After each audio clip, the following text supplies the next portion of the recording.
Hi friends, welcome to my channel. இந்த video பிடிச்சிருந்துன்னா subscribe பண்ணுங்கள், like பண்ணுங்கள், ஷேர் பண்ணுங்கள், கமெண்ட் பண்ணுங்கள், பெல் பட்டனை கிளிக் பண்ணுங்கள். வாங்க இப்போ வீடியோக்குள்ளே போகலாம்.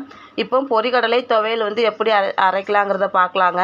இதை பாருங்கள், கொஞ்சமாக பொரிகடலை, தேங்காய் கொஞ்சம், ஒரு 6 காஞ்ச மிளகா வச்சுருக்கேங்க. நீங்கள் உங்கள் காரத்துக்கு தக்கன வச்சுக்கோங்க. இது 6 காஞ்ச மிளகா நான் வச்சுருக்கேன். உப்பு தேவைக்கு, 3 பல் பூண்டு. இதை நம்ம அரைச்சி எடுத்துகிட்டு வந்துக்கலாம். ரொம்ப தண்ணி ஊற்றக்கூடாதுங்க, தண்ணி லைட்டாக ஊற்றி அரைச்சி எடுத்துக்கலாம்.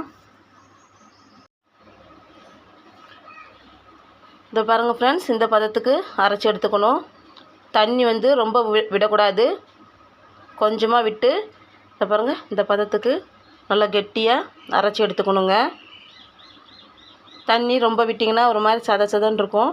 அதனால் தண்ணி ரொம்ப விடக்கூடாது, கொஞ்சமாக விட்டு கெட்டியாக இந்த பதத்துக்கு அரைச்சி எடுத்துக்கோங்க. தெரியுதா? இதை பாருங்கள், இந்த மாதிரி அரைச்சி எடுத்துக்கோங்க. உங்களுக்கு இந்த வீடியோ பிடிச்சிருந்தனா நீங்களும் ட்ரை பண்ணி பாருங்கள் ஃப்ரெண்ட்ஸ்.